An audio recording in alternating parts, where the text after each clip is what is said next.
Alone with God. When a Christian breaks through the religious routine and experiences God's presence for the very first time, he no longer wishes to go back. He has found something so utterly satisfying that he loses his former attraction to the world and the things around him. God is the one that captures our adoration and praise. David said, "One thing have I desired of the Lord, that I will seek after, that I may dwell in the house of the Lord all the days of my life, to behold the beauty of the Lord, and to inquire in his temple." I'm afraid our lukewarmness about the person of Christ is a great proof that we do not know very much about him in personal experience. We cannot keep still about that which we love. That which we love supremely, and above all else, we're going to talk about a lot. There is never an answer against your growing faith.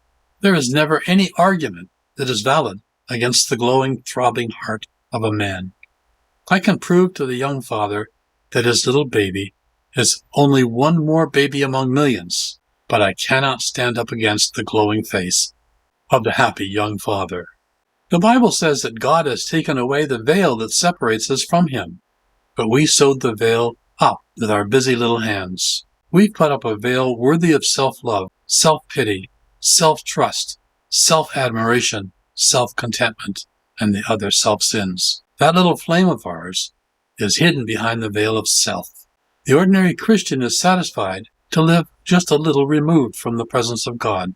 God has always had his David, his Paul, his Stephen, and those who would die to taste what one man calls the piercing sweetness of the love of God.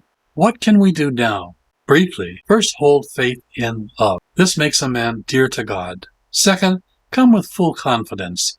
Then third, turn your back on self. These three things alone will go a long way to tearing down that veil and exposing the soul to the presence of God. Take away the veil from in front of your face. God is taking away the one he had to shut you out. Now you take away the one that you had to shut him out. Tear it up, cut it up, and burn it until there is nothing left of the old veil that shuts us out from his presence. Unfortunately, many Christians settle for less than God's conscious manifest presence in their daily walk.